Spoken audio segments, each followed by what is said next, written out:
Welcome to episode 242 of The Numbers Game. It's Jace, Nick, and Marty here. And Nick, I'm going to just go straight to it. I need to know why your search history when we saw your computer before had hot guys, big muscles, and steroids. What is going on? Well, you haven't looked that closely because it was hot swimmers is what I had. And in particular, James Magnussen. If you haven't seen a photo of him in the last few months, you've been living under a rock. But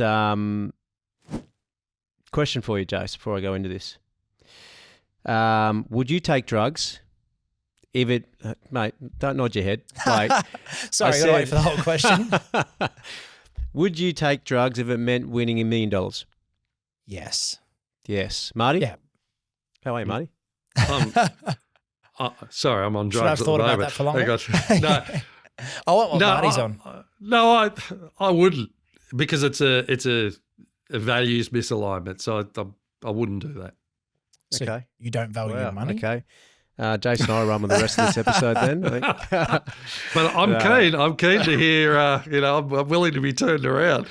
Okay. Look, well, where I'm going with all this, if people haven't worked it out, is this this enhanced games phenomenon that's happening at the moment. And to explain that, I guess what they're doing is they're taking a bunch of athletes and they are letting them enhance themselves via drugs, obviously not illegal drugs, but sports-enhancing drugs, and seeing how quick these guys and girls can actually go or how heavy they can lift.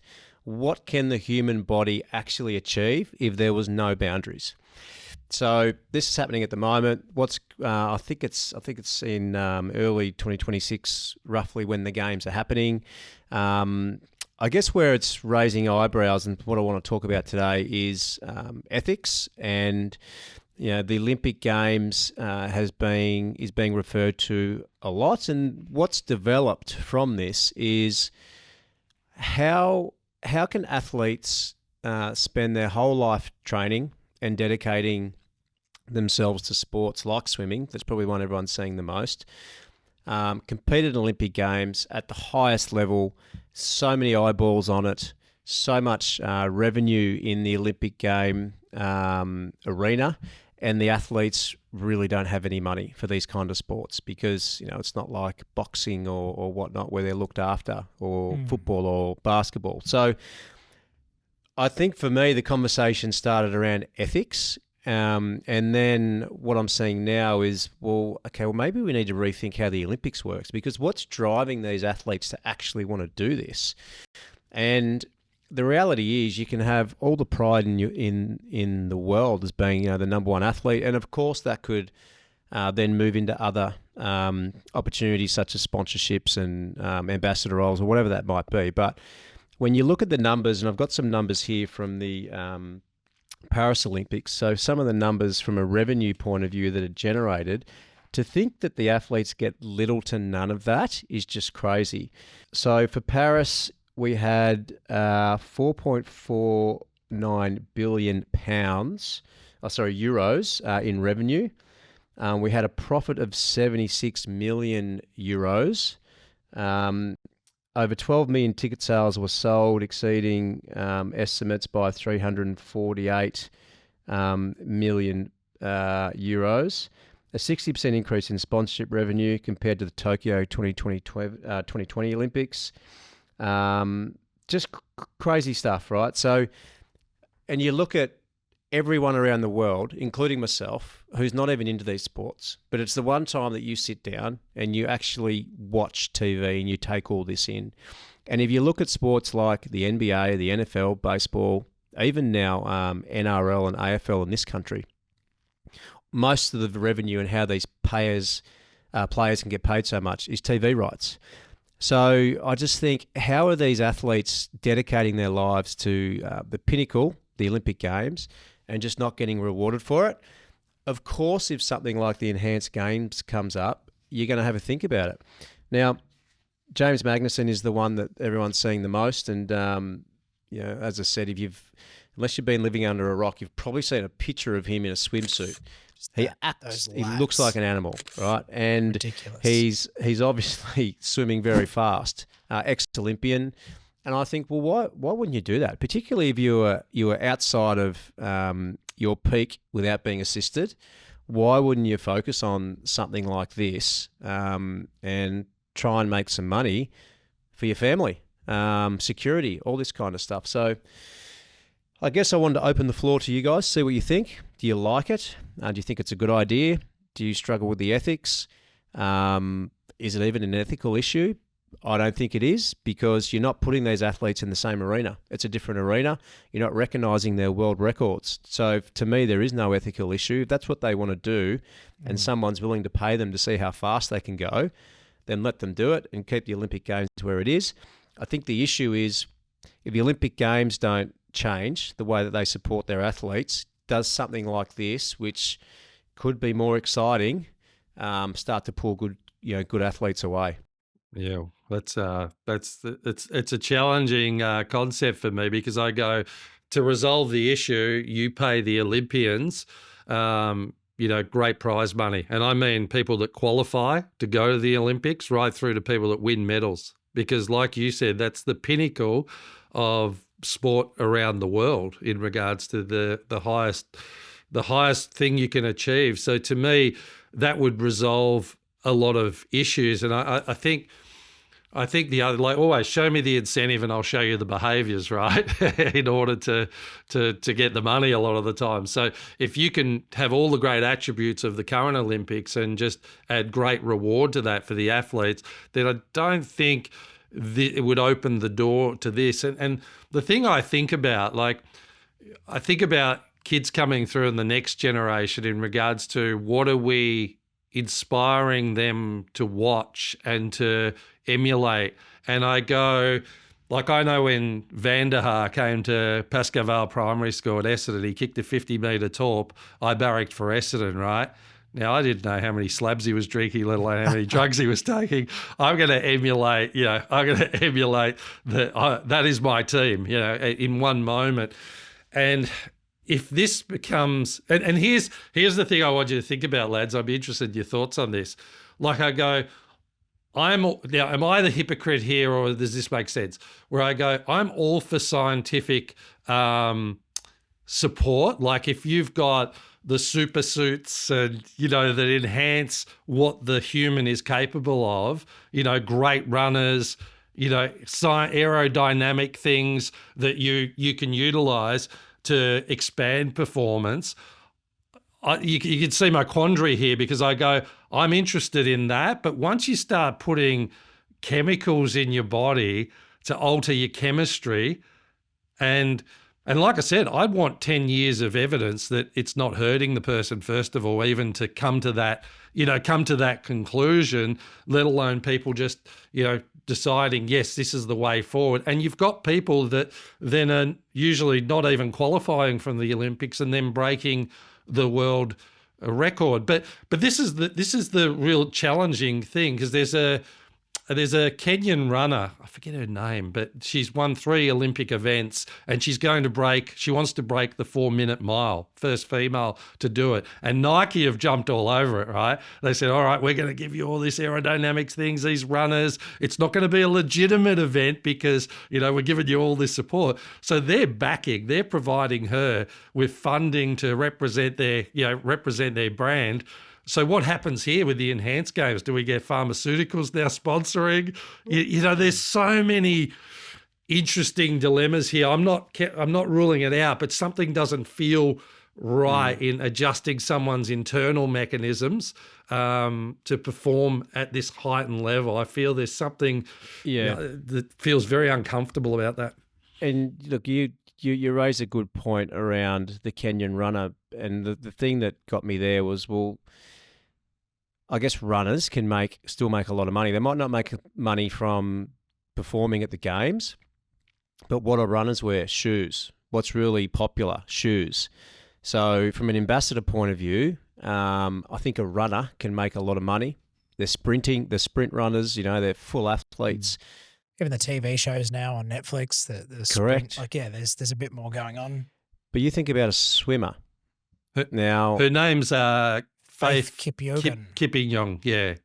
Yeah, that she's doing it. The first woman that's going to potentially break the 4-minute She mile. has the existing record at 4:07. Yeah, She's trying to 4:07. back in 2023, so she's trying to break her own record, which it's I was just going to say, so I don't think when we're looking at certain sports, I think, runners are probably one of the ones that are okay. And I'm not saying they get paid well from the IOC, but they can promote something that's in high demand. People love runners, whereas if you look at a swimmer, you look at the Aussie swimmers, this is not to downplay anything that they do. They're probably one of the most dedicated athletes on the planet. And, if I go back an era, and most of the Aussie athletes, the sponsorships they had were with like Uncle Toby's, So how much money are they making versus a runner being able to put their name on a pair of Nikes? And the guy that recently broke the record in the enhanced games, Christian Glockamev is his name. So he took PEDs. Jace can probably explain what they are under medical supervision. Comes out and smashes the world record, 50-meter freestyle, I believe it was, and gets $1 million for his troubles. So he's probably looking at it and saying, well, I'm taking PED under medical supervision, which is all the science we know about, as much as we can know. We know. What we don't know, we don't know, to your point before, Marty. But for him, he's been battling his whole life to fund a swimming career, and surely he's probably got some ambassador roles or some sponsorships, but it's probably not with Nike, and it's probably not with Adidas, like some of the other athletes would, runners I'm referring to. But he can make $1 million by doing this, and no doubt get a lot of eyeballs on his Instagram page and start to promote more things. And PEDs for you, Marty, is performance-enhancing drugs like anabolic steroids. Yeah. Wow. To weigh in before we get too far off it, I mean, the question around ethical, the whole side of it, all it points to me is when something is broken, people will look for some other way to kind of fix it. And what for me is broken is the earnings of an Olympian. Looking at for those Olympic gold medalists that came back from the last Olympic Games for Australia, they got $20,000 for a gold medal.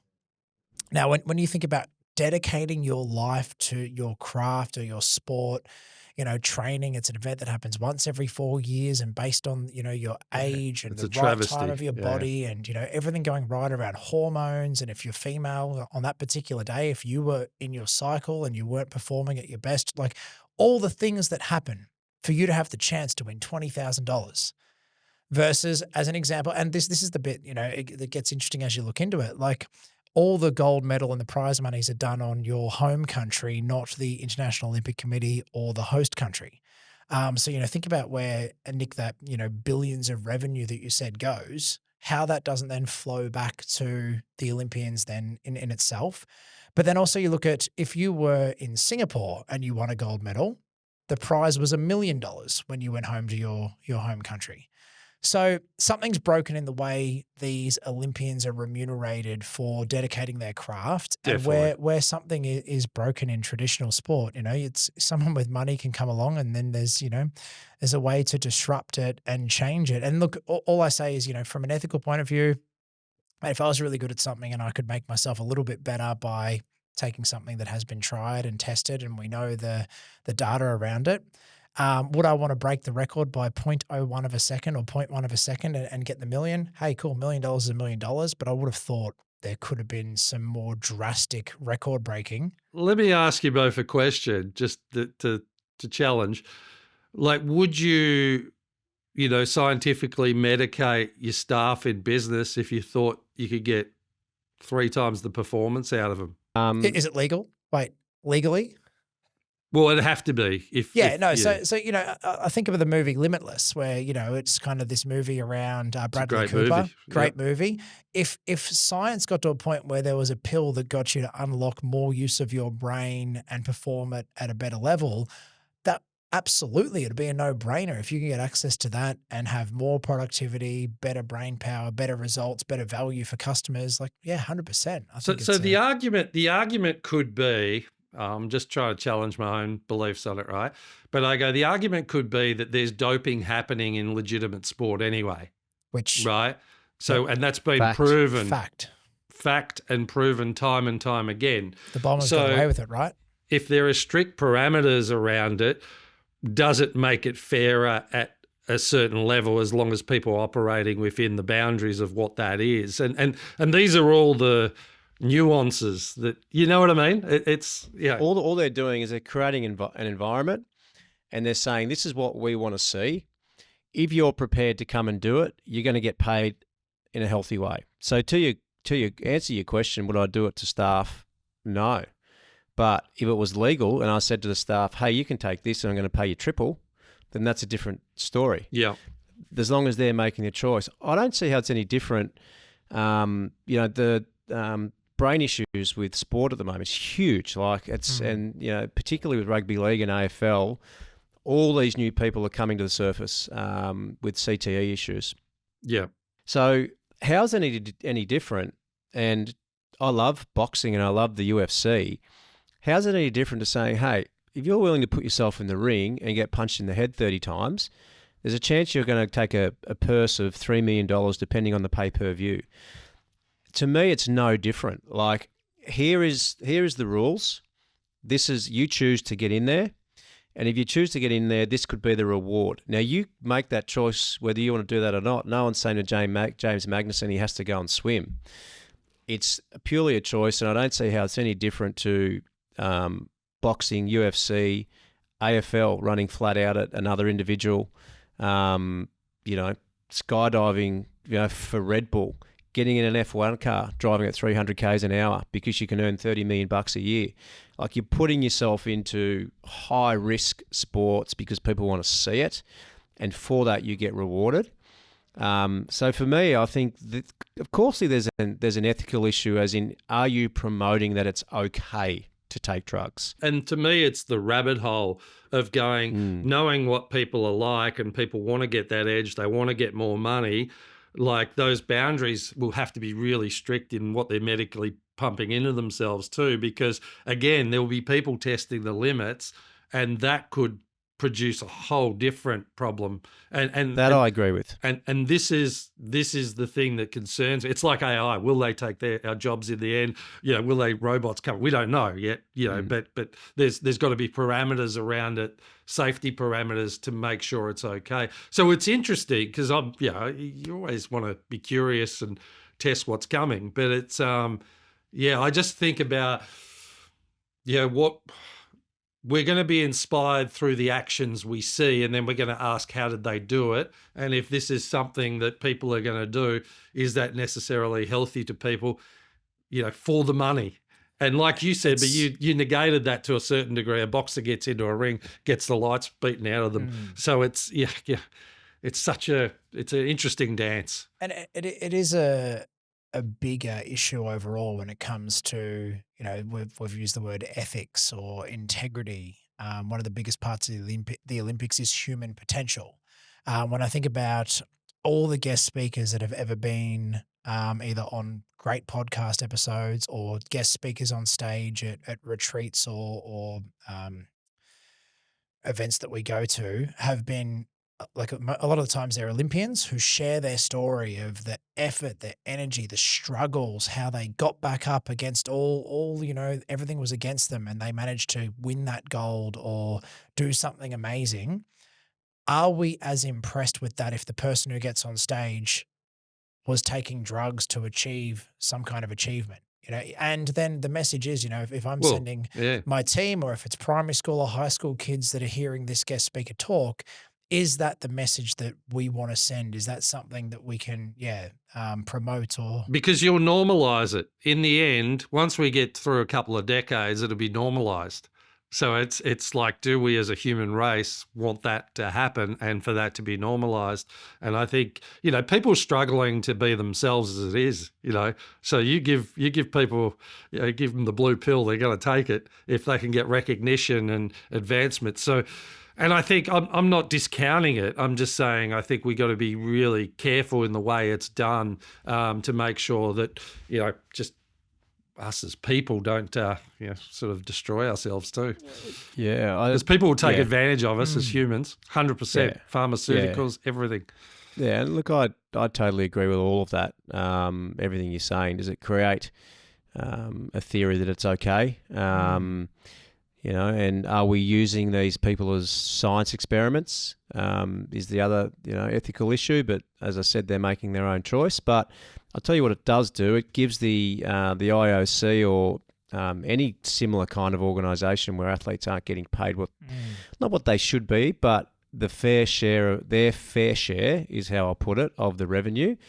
This is an opportunity to stand up and say, look, we need to be better, and this is what it's going to look like. At no point should it rely on your country to give you a bonus because you won a medal. I get why they do that, and I think that's cool, but that shouldn't be how you're, hoping to survive, or the expectation as to how you would make money. So this is a really good opportunity for, the Olympic Games Committee to stand up and say, well, we need to change this, just as you see this happen all the time in other sports where, they've got players' associations for reasons to make sure the players are protected, whether it's from health, for health reasons, or to make sure they get their share of the pie. So, obviously a provoking conversation. Yeah, great topic to have a chat about, actually. Yeah, and it's that incentive, right? Like this will actually give a bit of a kick up the bum, or the for the traditional sports organisations to go, how can we better incentivise to keep people doing it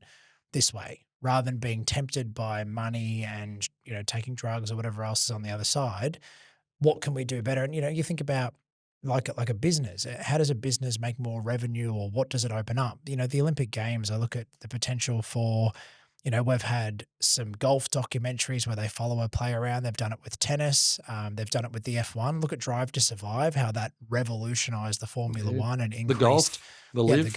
Live. So if this is just an opportunity for the Olympic Games to turn something around and have documentary revenue and different sponsorship opportunities, and bring in more revenue to give more share to these Olympians that are creating such an epic event once every 4 years that the whole world tunes into, then hopefully this is the motivation they need to reinvent and rethink how they incentivize. Absolutely, and I'm all for disruption externally, but once you have internal disruption, it's a different ballgame. So a lot of work needs to be done around it. But interesting. 100%. Well, it's definitely interesting for us to unpack, and love to hear your thoughts. If you've listened to this and thought, oh, geez, I didn't think of it like that. What's your take on it? Would you take the drugs to try and win $1 million, or you think ethics and integrity is important in sports like the Olympics? Drop us a thought. Connect with Jace, Nick, and Marty. LinkedIn, Instagram. Apparently, we're on TikTok now, which is blowing up thanks to our producer Tommy. Check it out if you haven't already. Have a look up for the Numbers Game podcast. Until next time, though. Go for gold, but what price are you willing to pay? Game over. This podcast is for educational and informational purposes only. The conversations are of a general nature and do not qualify as financial or tax advice. We recommend before you make any financial decisions, you consult a licensed professional. Individuals on the podcast may hold positions in the companies discussed.